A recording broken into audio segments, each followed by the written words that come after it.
할렐루야. 우리 대축제 예배에 나오신 여러분들 환영합니다. 서로 인사 나누길 원합니다. 빛이 있으라로 인사 나누길 원합니다. 시작. 빛이 있으라. 빛이 있으라. 우리 영상 예배로 함께 하시는 성도님에게도 빛이 있으라로 함께 인사 나누도록 하겠습니다. 빛이 있으라.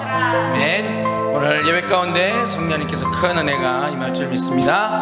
내 안에 가장 귀한 것 함께 찬양하도록 하겠습니다.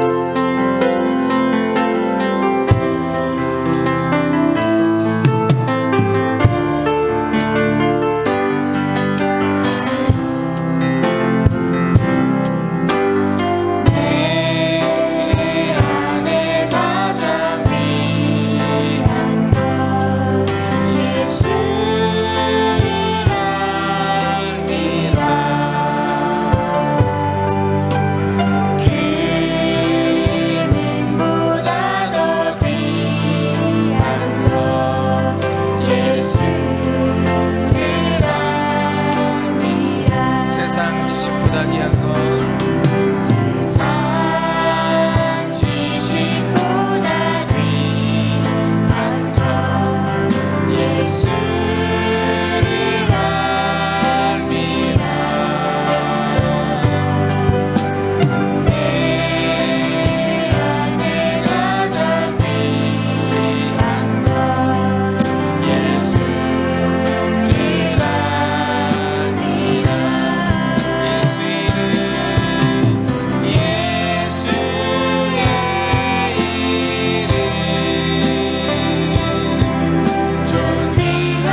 가운데 함께하여 주시옵소서. 그러므로 온전히 주님만을 바라보길 원합니다. 온전히 성령 안에 성령으로 가득 차길 원합니다. 우리 주여 한번 외치며 기도하도록 하겠습니다. 주여,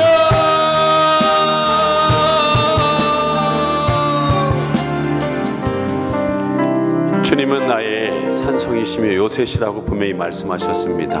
우리에게 어떠한 코로나가 온다 할지라도, 그 어떠한 어려운 현실이 온다 할지라도 주님께서 보호하고 있음을 믿습니다. 오늘도 하나님 예배드리는 귀한 하나님의 가족들 하나하나마다 하나님께서 지켜주시고 보호하여 주시고 저들에게 하나님께서 주시고자 하는 놀라운 은혜를 주시는 은혜가 있게 하여 주시옵소서. 감사드리며 예수님의 이름 받들어 기도드리옵나이다.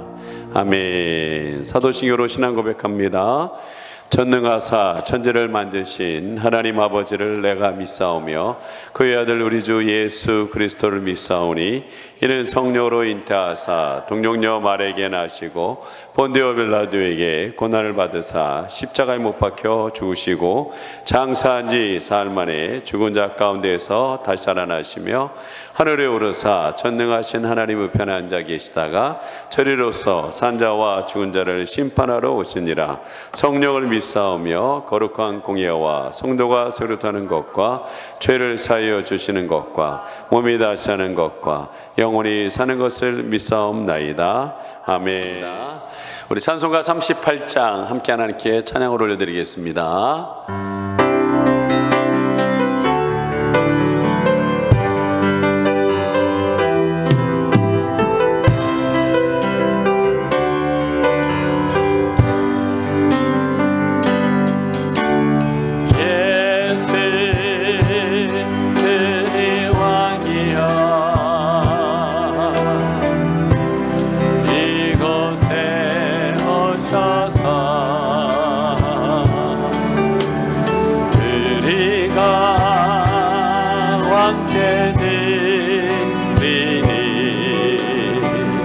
영광을 받아 주소서. 우리는 주님의 백성, 주님은 왕이라. 왕이신 예수님 오셔서 자정하사 다스리소서.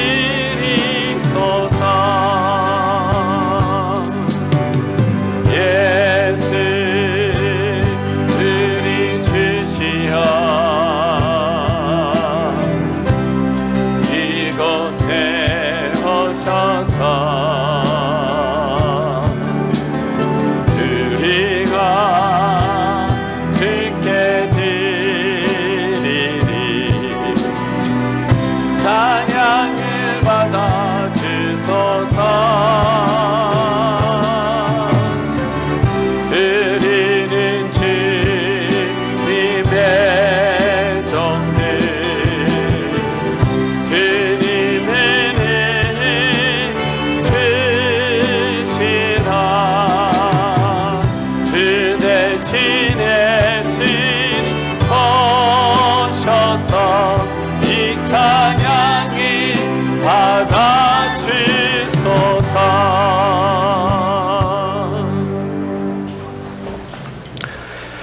너희 모든 성도들아 여호와를 사랑하라. 여호와께서 진실한 자를 보호하시고 교만하게 행하는 자에게 엄중히 갚으시느니라. 여호와를 바라는 너희들아 강하고 담대하라. 지난 부활절 이후 한 주간 우리의 삶이 하나님의 자녀로서 구원받은 자들로서 세상 사람들과 구별된 삶을 살았는지 우리 각자의 자리에서 돌아보게 하시고 코로나 바이러스로 인해 우리가 담대하지 못하여 예배의 자리에 나오지 못했음을 깨닫게 하셔서 하나님 앞에 입술로 고백하고 회개하게 하옵소서. 우리가 회개할 때에 주님의 보혈로서 깨끗이 씻어 주옵소서. 나라의 위기 가운데서도 4.15 총선을 무사히 치를 수 있으니 감사합니다. 대한민국이 살아계신 하나님을 인정하고 두려워할 줄 아는 나라가 되게 하옵소서. 이번에 세워진 위정자들이 국민을 먼저 생각하게 하시고 바른 정치하도록 이끌어 주옵소서. 코로나19로 인해 하나님께 드리는 예배가 점점 어려워지고 있습니다. 하지만 부활절 예배를 시작으로 예배가 회복되게 하시니 감사합니다. 점차 모든 예배를 회복시켜 주실 것을 믿습니다. 우리의 믿음이 연약하고 담대하지 못하여 지금은 움츠려 있을지라도 은혜를 베푸시는 주께서 우리의 믿음을 회복시켜 주시며 전적으로 하나님만을 의지하는 삶을 살게 하실 것을 믿습니다. 오늘 하나님께 드려지는 예배에 은혜와 축복을 더하시는 줄 믿습니다.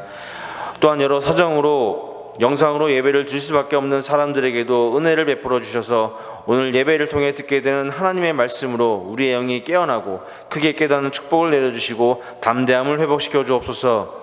또한 오늘 예배를 위해 찬양으로 PPT로 영상 등으로 애쓰는 모든 손길들을 기억하시고 은혜와 축복을 내려주옵소서. 하나님 나라를 이루기 위해 동선 셀교회를 사용하시는 줄 믿습니다. 아직은 부족한 재정과 일꾼들이지만 채워주시는 줄 믿습니다. 또한 주님께서 세우신 계획 아래 우리들을 사용하시어 주님의 놀랍고 크신 뜻을 이루시는 줄 믿습니다. 오직 우리는 주님만을 바라보며 주님만을 의지하며 담대하고 흔들리지 않는 믿음을 가지고 하나님 나라를 이루기 위해 달려갈 수 있게 하옵소서. 2만 명의 셀리더와 2천 명의 선교사 파송, 200개의 형제교회 네트워크의 비전을 향해 달려가는 교회 되게 하옵소서. 오늘 예배에 하나님의 귀한 말씀을 전하는 장호민 담임 목사님의 영육간의 강건함을 허락하시고 은혜를 베풀어 주옵소서. 또한 그 가정에 평안함을 주시고 항상 하나님을 바라보는 삶 살게 하옵소서. 예배의 모든 것을 하나님께서 인도하심을 믿사오며 감사와 영광을 하나님께 올려드리며 지금 이 순간에도 살아계시고 우리를 돌보시는 우리 주 예수 그리스도의 이름 받들어 기도드립니다. 아멘. 자, 사도행전 24장 1절에서 9절까지의 말씀. 사도행전 24장 1절에서 9절까지의 말씀 한 절씩 교독하겠습니다. 사도행전 24장 1절에서 9절입니다. 다세우의 대제사장 아나니아가 어떤 장로들과 한 변호사 더들로와 함께 내려와서 총독 앞에서 바울을 고발하니라.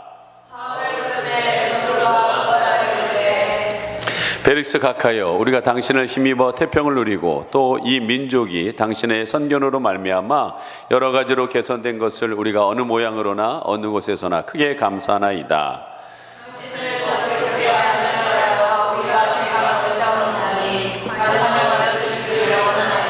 우리가 보니 이 사람은 전염병 같은 자라 천하에 흩어진 유대인들을 다 소유하게 하는 자요 나사렛 이단의 우두머리라.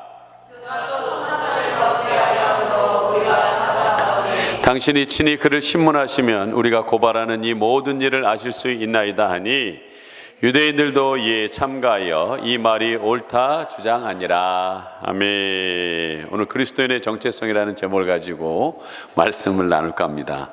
여러분, 김밥 가게에 참기름 가게가 입주했습니다. 참기름 가게는 종종 김밥을 이용해 주었는데 김밥은 전혀 참기름을 팔아주지 않자 참기름이 항의를 했습니다. 넌 어쩌면 그렇게 인색하냐고. 그러자 김밥은 참기름에게 나에게 내가 필요 없는 존재야 라고 대답했습니다. 열받은 참기름이 김밥에 먼저 때리기 시작했습니다. 김밥은 옆구리가 터지고 적잖은 상처를 입었지만 결국 김밥만 철장에 갇히게 된 신세가 되었습니다. 왜 그랬을까요?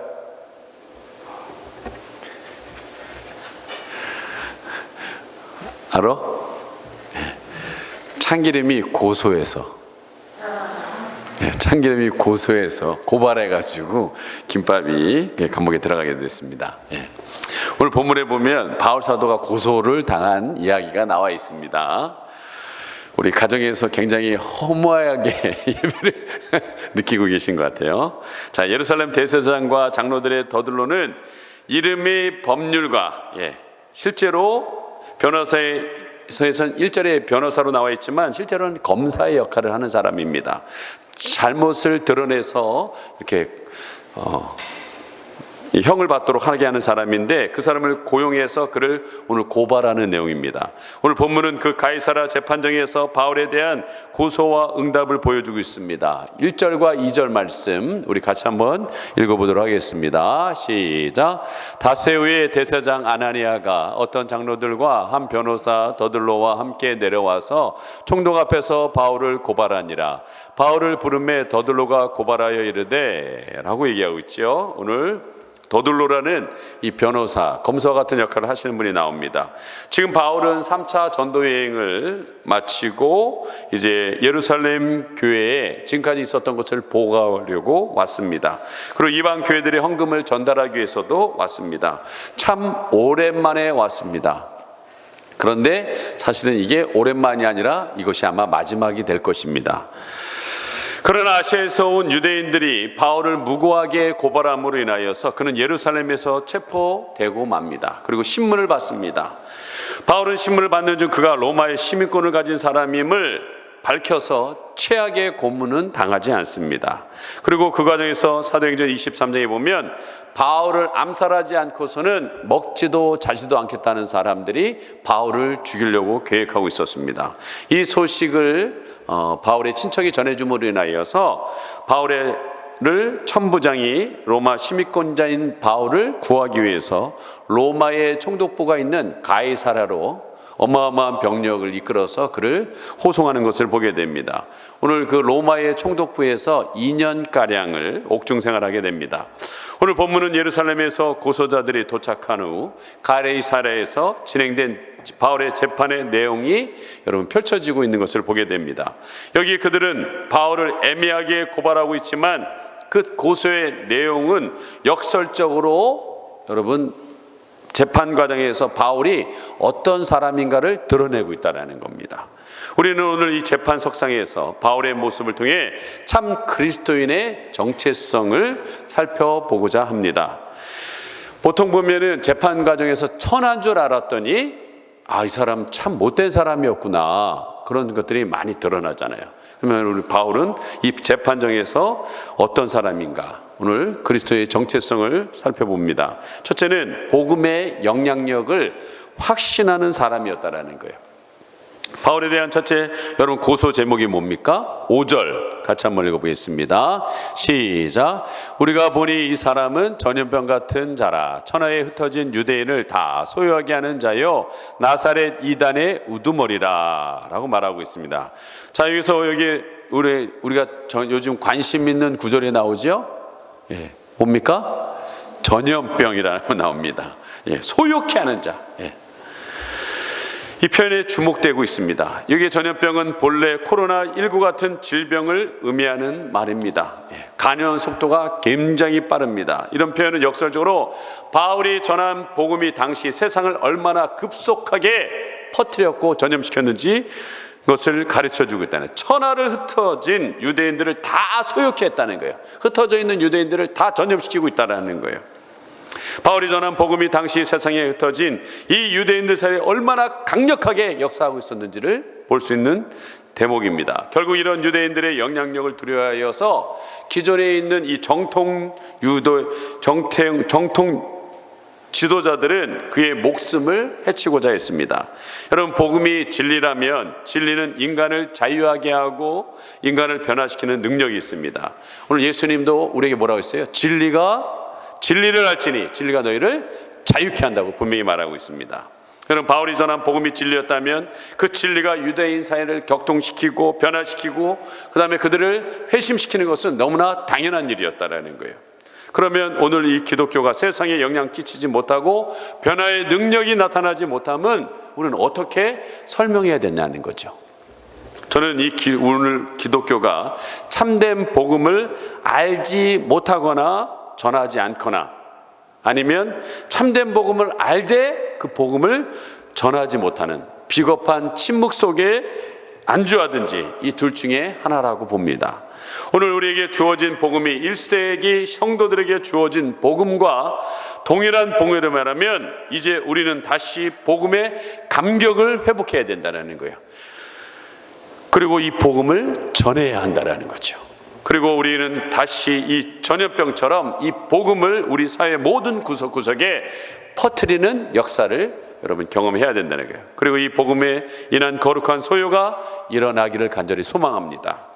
적어도 여러분 사도행전에 보여주는 1세기 그리스도인들의 정체성은 무엇이었습니까? 복음의 거룩한 영향력을 가지고 있었다는 거예요.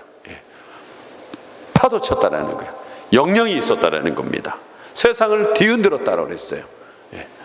그런데 오늘 우리의 모습은 어떻습니까? 저와 여러분의 모습은 어떻습니까? 자, 두 번째, 이 재판정에서 바울을 통해 본 그리스도인의 정체성은 무엇이냐? 바로 그리스도인이 중심의 인생을 사람이었다라는 겁니다. 오늘 본문 5절 말씀 다시 한번 읽어보도록 하겠습니다. 시작. 우리가 보니 이 사람은 전염병 같은 자라 천하에 흩어진 유대인을 다 소유하게 하는 자요 나사렛 이단의 우두머리라. 어디의 우두머리라고요? 나사렛 이단의 우두머리라라고 얘기했어요. 이것은 바울이 철저하게 예수 그리스도의 중심에 살았음을 역사적으로 증명하고 있다는 거예요. 여러분, 예수님의 별명이 뭡니까? 나사렛 사람이라는 거예요. 나사렛 사람 예수라고 하는 것이 그 앞에 붙은 것이 별명입니다. 복음서에도 등장하는 사람들은 그를 한결같이 나사렛 예수라고 부르고 있습니다. 마태복음 2장 23절에 나사렛이라는 동네에 가서 사니 이는 선지자로 하신 말씀에 나사렛 사람이라 칭하리라 하심을 이루려 함이라 라고 얘기하고 있습니다.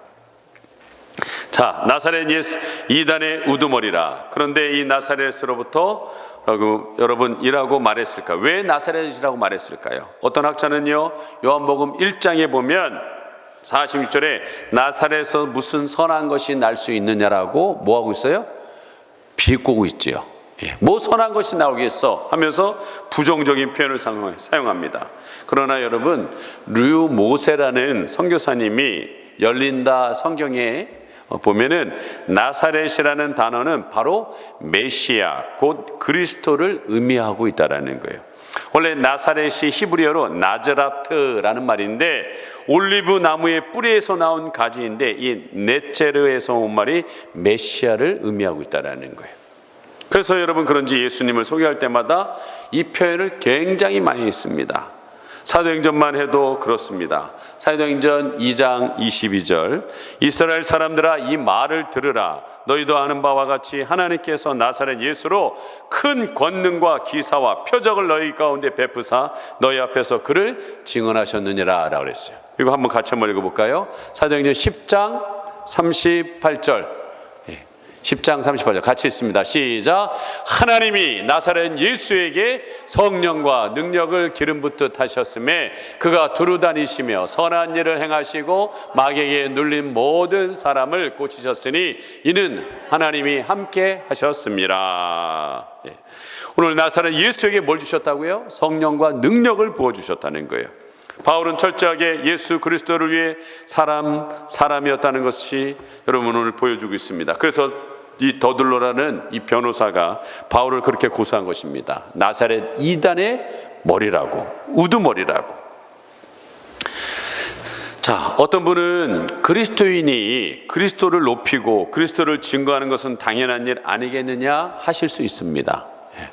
당연히 예수님 믿는 사람이 나사렛 예수 얘기하는 거 아니야? 라고 했지만 여러분, 그러나 우리 일상을 한번 살펴보시면은 여러분 분명히 드러나는 것이 있어요. 그게 뭐냐면 정말 우리는 우리 대화와 우리의 교제와 우리의 삶의 현장에서 그리스도 그분을 높이고 그분을 자랑하고 그분을 증거하는 삶을 살고 있느냐? 살고 있으십니까? 예. 사실 우리가 사도행전 11장에 살펴본 것처럼 안디옥에서 처음 성도들은 불신자들에게 그리스도인이라는 일컬음, 칭호를 받았습니다. 그들의 삶이 얼마나 예수님 중심이면 그들을 보면서 이 사람들은 그리스도인이야 라는 칭호를 받았다는 거예요. 그런데 왜 우리는 요즘 그리스도인이라고 부르지 않고 다른 호를 부르고 있는지 참 이게 걱정스럽다는 거죠. 우리가 무슨 삶의 증거를 보여줬기에 그들은 그런 말을 할까? 여러분, 진실은요, 우리는 대부분의 명목상 그리스도인일 뿐 우리의 실제 대화와 교제의 중심은 여전히 누구 얘기예요? 다 내 얘기하고 있다는 거예요. 다 나의 얘기를 하고 있다는 거예요. 그걸로 다 채워져 있다는 거예요. 여러분, 그 입에서 그리스도의 이야기가 나오지 않고 있다는 거예요. 내가 만난 예수님, 내가 경험한 예수님, 내가 기도한 예수님, 나로 하여금 새로운 생명과 힘을 주는 예수 그리스도의 이야기가 사라졌기에 여러분, 우리의 삶이 여러분 그렇게 예수님이 나타나지 않고 있다는 거예요. 그것은 우리의 신앙 선배 바울이 추구한 삶과는 얼마나 거리가 먼 모습인지 모릅니다. 바울이 유명한 갈라디아서 2장 20절에 그의 신앙 고백을 다시 한번 상기할 필요가 있지 않겠습니까? 여러분, 우리 한번 같이 갈라디아서 2장 20절 같이 한번 읽어보겠습니다. 시작. 내가 그리스도와 함께 십자가에 못 박혔나니 그런즉 이제는 내가 사는 것이 아니요 오직 내 안에 그리스도께서 사시는 것이라. 이제 내가 육체 가운데 사는 것은 나를 사랑하사 나를 위하여 자기 자신을 버리신 하나님의 아들을 믿는 믿음 안에서 사는 것이라. 뭘 위해 산다고요? 예수 위해 사는 거야. 내가 살아도 예수를 위해 사는 거고 주를 위해서도 사는 것이라고 분명히 여기 있습니다. 여러분, 우리가 예수 위해서 살아가는 인생 되기를 간절히 소망합니다. 아멘. 자, 마지막 재판정에서 바울을 통해 본 그리스도의 정체성이 무엇입니까? 그것은 그에게는 영혼을 뜨겁게 사랑하는 모든 걸 건 사람이었다라는 겁니다. 오늘 더들로 변호사가 바울을 고소한 마지막 제목입니다. 그것은 여러분 6절 같이 한번 읽어보겠습니다. 시작. 그가 또 성전을 더럽히게 하려 함으로 우리가 잡아싸우니. 뭘 더럽혔다고요? 예, 성전을 더럽혔다고 했습니다. 언제요? 우리는 이것을 이해하기 위해서는 사도행전 앞부분에 돌아가야 합니다. 오늘 사도행전 21장 28절에 보면 외치되 이스라엘 사람들아 도우라. 이 사람은 각처에서 우리 백성과 율법과 이것을 비방하여 모든 사람을 가르치는 그 자인데 또 헬라인을 데리고 성전에 들어가서 이 거룩한 곳을 더럽혔다라고 했어요. 예. 여러분, 오늘 성전을 왜 더럽혔다고 그랬어요? 헬라인, 그리스인, 이방인을 데리고 들어갔다라는, 그래서 성전을 더럽혔다라는 고소의 제목을 여러분 말하고 있습니다. 바울이 정말 그랬을까요? 여러분, 헬라인, 이방인을 걷다가 성전에 데리고 들어갔을까요? 아닙니다. 그런데 지금 유대인들이 뭐 하고 있어요? 오해하고 있다라는 거예요. 오늘 21장 그 다음 29절 같이 한번 읽어보겠습니다. 시작. 이는 그들이 전에 에베소 사람 드로비보가 바울과 함께 시내에 있음을 보고 바울이 그를 성전에 데리고 들어간 줄로 생각함이로라. 들어간 줄로 생각함이로라 라고 그러는 거예요. 이방인 드로비모를 데리고 성전에 들어갔다는 거예요. 당시 성전법은요, 이방인과 유대인들을 엄격하게 구별했습니다. 이방인들은 절대로 이방인의 뜰을 지나서 성전 안에 들어가면 절대로 안 됩니다. 이방인이 성전에 들어가거나 이방인이 성전에 들어갈 수 있도록 도와준다면 그 도와준 사람은 도로에 쳐 맞아 죽게 되어 있었다는 거예요. 그러나 이것은 앞으로 말씀드린 것처럼 오해라는 거예요. 오해. 하지만 오해받을 수 있는 상황이라는 거예요. 그렇지 않아도 이방인들을 위해서 복음 전하면서 그들과 가까이 했던 이 바울이 이방인과 함께 성전 근처에 있었으니 그들이 오해할 만도 했다라는 거예요. 그렇다면 여기서 우리는 질문을 하게 됩니다. 누구보다도 율법을 정통한 사람이 누구예요? 바울입니다. 가말리아 문화생 바울입니다. 누구보다도 성전법을 잘 아는 그 현명한 사람이 바울입니다. 근데 왜 오해받을 그런 행동을 하기 했을까요?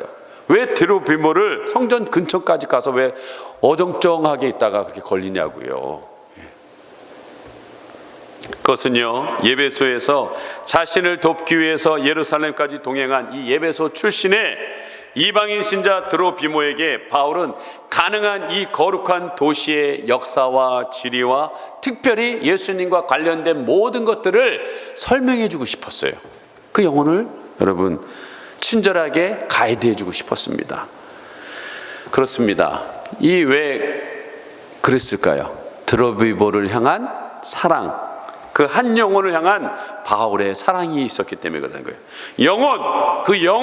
그 한 영혼이 누구보다도 사랑한 바울은 그 영혼을 향한 사랑, 그 사랑 때문에 바울은 드로비모를 데리고 최대한 성전 가까이 이방인이 갈 수 있는 데까지라도 가서 그에게 이 예수님의 사랑을 전해주고 싶었던 거였다는 거예요.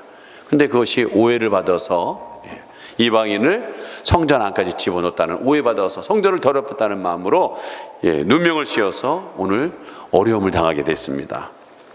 여러분, 바울은 이 일로 인하여서 무려 가이사랴에서 감옥에서 2년, 다시 로마에 가서 감옥에서 2년을 보냅니다. 얼마나 힘든 시간인지 모릅니다. 얼마나 괴로운 시간인지 몰라요. 그러나 성경에는 그 어디에도 바울이 그 디로피모 때문에 내가 이렇게 됐다라고 후회하는 내용이 한 번도 나와 있지 않습니다. 그런 흔적을 찾을 수가 없어요. 왜 그랬을까요? 여러분, 예수 그리스도를 만난 후 바울의 존재의 목적, 아니 생존의 이유, 그것이 바로 영원 사랑이었다라는 거예요. 바울은 후회하지 않습니다. 아니, 후회하기는커녕 후회의 시간이 지난 후에 그는 병든 디로비모에 대한 배려를 계속합니다. 아니, 그는 그의 마지막 서신 디모데 후서 4장 20절에 이렇게 말합니다. 에라스도는 고린도에 머물러 있고 드로비모는 병들어서 밀레도에 두었더니, 병든 드로비모를 어떻게 했습니까? 가장 아름다운 항구 도시 밀레도에 두어서 그를 편히 쉬게 해줘라, 낫게끔 도와줘라 라고 얘기하고 있다는 거예요. 사랑하는 여러분, 우리 그리스도인의 정체성, 다른 사람들이 우리를 통해서 반드시 보게 되는 것, 그것은 도대체 무엇일까요? 복음이 확장시키는 것, 물론 여러분, 우리 그리스도인들은 원합니다. 그런데 세상 사람들은 그렇게 큰 관심이 없습니다. 그리스도를 위해서 사는 것, 네, 맞습니다. 그러나 그 모든 일에 그리스도의 사랑이 없다면 그 사람을 통해서 사람들은 그리스도를 볼 수가 없다라는 거예요. 아니, 그를 그리스도를 닮은 진정한 그리스도인이라고 말하게 될까요? 전혀 그렇지 않다는 거예요. 저는 우리 고난주간 금요 폭풍 기도 때 그때 오신 분들한테 이런 말을 했어요. 제가 기도하기를 쉬는 죄는 잘 안 범했는데 가만히 성령께서 마음을 주는데 사랑하지 않은 죄가 많구나, 이 사실을 알게 됐습니다. 여러분, 나쁜 그리스도인이라는 데이비드 키드먼과 게이브 라이언이 쓴 이 책이 있습니다. 그 책에서 세상 사람들이 그리스도인을 왜 나쁘게 생각하는 이유 중에 하나가 이거라는 거예요. 그게 뭐냐면 그리스도인은 동성애자를 혐오한다라는 거예요. 연약한 사람들을 힘들게 한다라는 거예요. 순간 저는 그러면 동성애자를 인정해야 되냐? 이런 생각이 드는 거예요.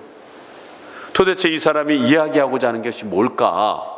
근데 헷갈렸지요. 근데 그 책 속에서 미국의 조지아주에서 목회하는 세인 휠러라는 분의 글을 소개합니다. 1980년 에이즈가 동성애 사회에서 재앙처럼 퍼지기 시작했다는 거예요. 아무도 그 이유를 알지 못한 채 건강함에 보이던 사람들이 다 죽어나가기 시작했다는 겁니다. 그럴듯한 이유가 있다면 그것은 바로 그들의 성적인 특성 때문이었다는 거예요. 교회는 여러분, 그 힘들어하는 그들을 향하여서 하나님의 은혜를 여러분 그들에게 소개시켜 줬어야 되는데, 교회가 온종을 베푸는 대신 그 자기의 의에 취해서 이건 다 하나님의 심판이다라는 관점으로 사람들을 향하여서 그 에이지와 또한 여러분 죽어가는 사람들을 향하여서 다 그렇게 얘기했다라는 거예요. 여러분, 이것은 어떻게 보면 은혜보다는 심판의 메시지에 초점을 뒀다라는 거죠. 물론 여러분 성경에는 그렇게는 나와 있습니다. 물론 동성애자가 애가 잘못된 것은 맞지요. 분명히 잘못된 건 맞습니다. 그런데 중요한 것은 뭐냐? 걸린 그 사람들도 한 영혼이라는 거죠. 한 영혼이라는 거예요. 먼저 그 영혼을 사랑해서 그들에게 하나님의 사랑과 은혜를 심어줘야 된다는 거예요. 동성애자도 얼마든지 그것을 끊고 돌아올 수 있다라는 거예요. 그러면 그들에게 먼저 사랑을 보여줘야 된다는 거예요. 그러면서 이 세인 목사님은 자신이 만난 사람 중에 잊혀지지 않는 한 사람을 소개합니다. 그는 그레그라는 동성애자입니다. 동성애자를 돕는 자신이 내가 목사입니다 라고 얘기하자 그 그레그라는 동성애자는 갑자기 태도를 변하면서 이 세인 목사님에게 흥분해가지고 온갖 욕설을, 입에 담을 수 없는 욕설을 했다고 합니다. 자기는 도와주려고 왔는데 도와받으려는 사람이 욕설을 퍼붓고 화를 내면서 막 그러니까 여러분 세인 목사님이 어떻게 하겠어요? 감당이 안 돼요. 근데 그때 이 사람을 좀 제지시키면서 안정시키면서 이런 말을 했다는 거예요. 잠깐만요. 지금부터는 제가 동성애자를 혐오하는 사람이 아니라는 것을 전제해서 이야기해 봅시다.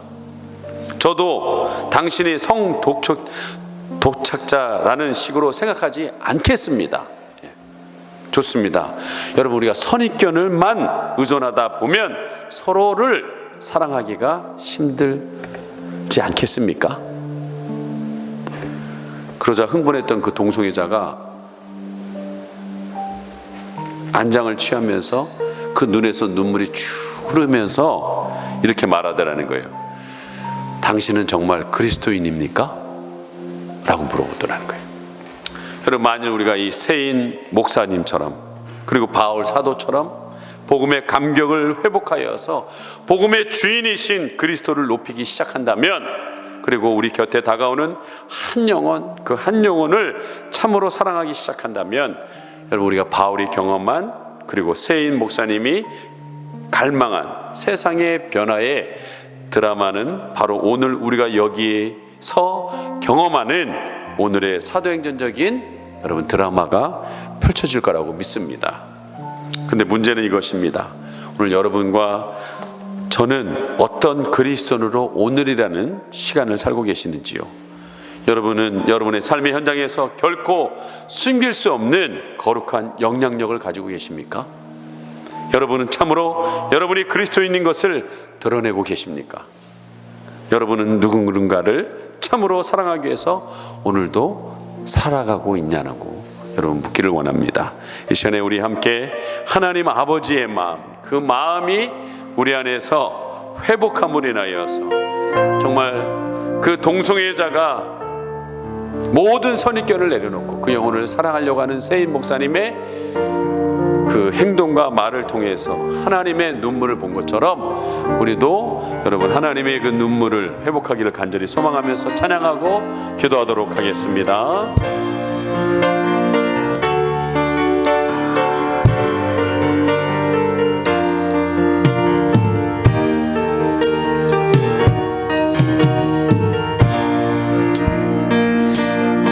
어쩌지 당신의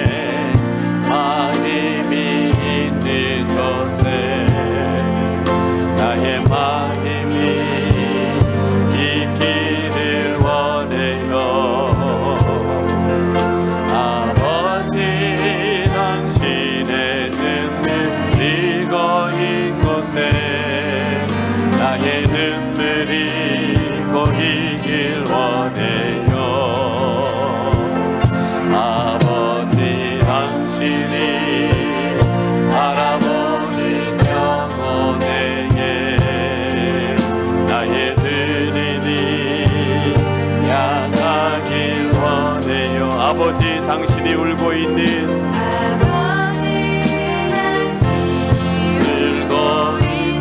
어디 나의 두 발이 향하기 원해요. 나의 마음이 아버지 마마라. 나의 마음이 아버지 내 마음이 마라. 내 모든 뜻 아버지의 뜻이 될 수 있기를 나의 온몸이 아버지의 마음을 알아.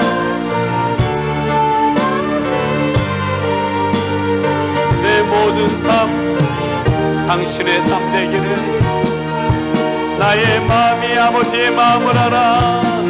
나의 마음이 아버지의 마음, 내 모든 뜻 아버지 뜻이 될 수 있기를. 나의 온몸이 아버지의 마음을 알아. 내 모든 삶 당신의 삶 되기를. 그렇습니다. 오늘도 이 재판정에 서 있는 이 바울을 보면서 그리스도인은 어떠해야 되는가를 그 변호하는 더들러라는 변호사의 입을 통해서 다 드러나고 있는 것을 보게 됩니다. 언젠가는 우리도 하나님의 심판대 앞에 서게 될 것입니다. 그때 우리가 그 모든 자리에서 우리가 살아왔던 모든 것들이 드러나게 될 것입니다.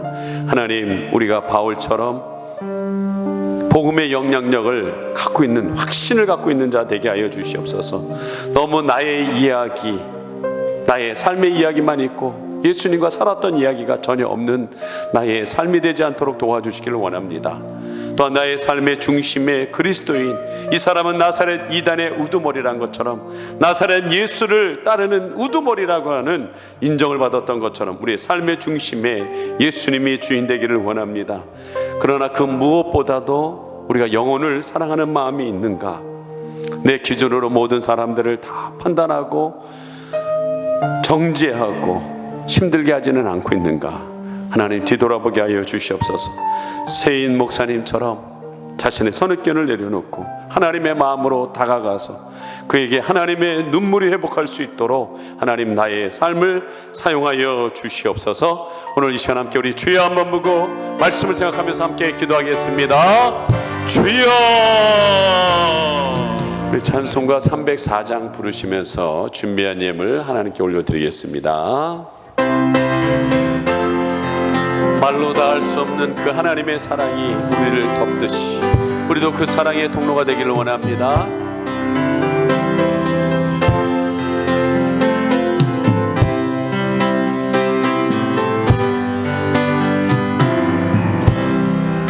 깊으신 하나님의 사랑 말로 다 영영 못하네.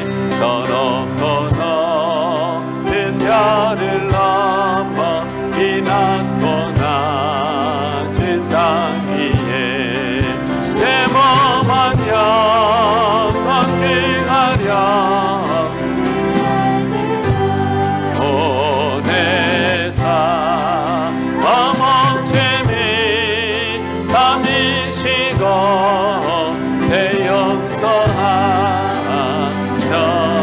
하나님 크신 사랑, 증량가 못하네. 영원히 변치 않는 사랑 덤떠여 찬양하세. 괴로운 시절 지나가고 땅 위에 영화세 할 때 주 믿지 않던 영혼들은 큰 소리 외쳐도 주 믿는 성도들에게 큰 사랑 베푸사 우리의 죄 사했으니 이내 잊을까. 하나님 크신 사랑이 증량가 못하네. 영원히 변치 않는 사랑 성도여 찬양하세. 하늘을 많이 삼고 바다를 먹물 삼아도 한없는 하나님의 사랑 가기로 할 수 없겠네. 하나님의 크신 사랑 그 어찌나 저 하늘로 비싸도 세우지 못하리. 하나님 크신 사랑이 증량가 못하네. 영원히 변치 않는 사랑 성도여 찬양하세. 하나님 감사합니다. 너무나 큰 사랑을 주셔서 감사합니다. 전 세계로 코로나19로 인하여 많은 어려움을 인하여 힘들어하는 나라들이 많습니다. 먹을 것이 없어서 정말 힘들어하고 고립되어 있는 분들이 많습니다. 주님, 그들을 불쌍히 여겨주시고 하나님의 도움의 손길이 속히 그들을 붙잡아 줄 수 있도록 인도하여 주시옵소서. 하나님, 그 어려운 가운데서도 이 나라를 하나님 보호하여 주시니 감사합니다. 코로나19를 잘 대처할 수 있게 하여 주시고, 그래도 외출도 하고 음식도 살 수 있는 은혜를 주신 것 감사합니다.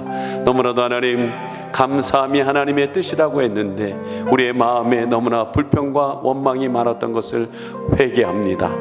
다시금 하나님 주신 그 은혜의 복음이 회복됨으로 인하여서 우리가 하나님 아버지 하나님 삶의 어느 현장에 있어서도 하나님 우리의 감사함이 또 다른 사람들에게 영향력을 미칠 수 있도록 은혜를 베풀어 주시옵소서. 나의 힘으로는 안 되는 것을 고백합니다. 내 중심에 예수님이 하나님 정확하게 자리 잡아야 될 줄 압니다. 다시 한번 예수님이 우리의 주인임을 고백하고 그 예수님 안에서 흘러넘치는 사랑이 하나님 내 가까이에 있는 사람부터 하나님 흘러갈 수 있게 하여 주시옵소서. 하나님, 너무나도 사랑하지 못한 죄를 용서하여 주시고 우리에게 하나님의 놀라운 이 사랑이 하나님 나를 통하여 흘러가는 역사들이 있게 하여 주시옵소서. 오늘도 하나님 아버지, 우리의 드려졌던 하나님 2월 17일서부터 4월 17일까지 하나님 아버지 개인 릴레이 기도 가운데 은혜를 주신 것 감사합니다. 또한 우리의 헌신할 수 있는 은혜를 주신 것 감사합니다. 오늘도 하나님 앞에 귀한 예물을 드려서 하나님 또한 온라인 헌금으로 하나님 아버지 하나님 여러 모양으로 드려지는 이 예물들이 정말 하나님의 교회를 지키며 또 하나님 영혼들을 살리는데 귀하게 사용될 수 있도록 복을 내려 주시옵소서. 앞으로 해야 될 많은 일들이 있습니다. 어려운 경제 가운데서도 우리 성도님들의 하나님 아버지 직장과 하나님 사업을 하나님께서 붙들어 주시어서 하나님 그 가정을 돌보고 하나님 아버지 하나님께서 그들의 선한 일을 하는데 부족함 없도록 붙잡아 주시고 인도하여 주시옵소서. 감사드리며 예수님의 이름 받들어 기도드리옵나이다. 아멘.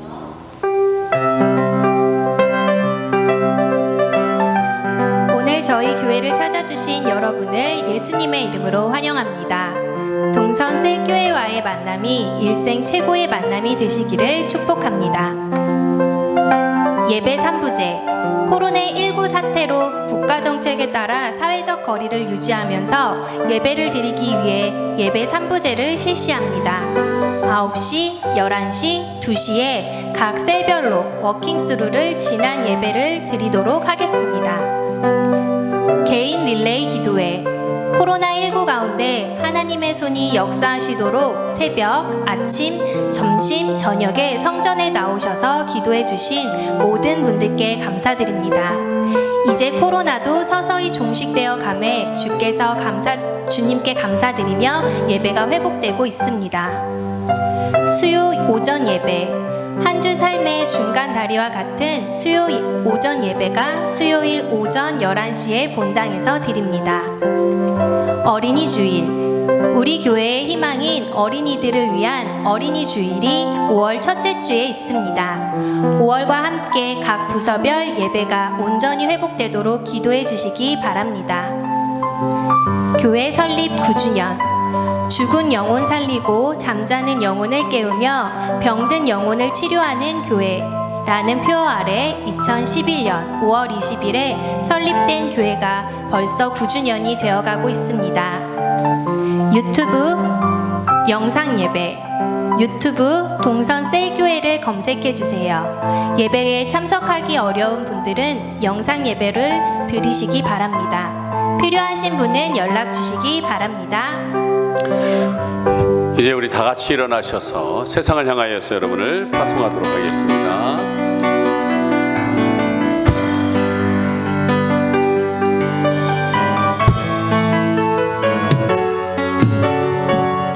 서로를 축복합니다. 너의 가는 길에 주의 평강 있으니 평강의 왕 함께 하시니 너의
지금은 우리 주 예수 그리스도의 은혜와 하나님의 그 크신 사랑과 내주하시는 성령의 교통하심이 하나님의 마음을 가지고 영혼을 사랑하고 예배를 회복하기를 원하는 귀한 성도님들 머리머리 위에 지금으로부터 영원히 함께 있을지어다.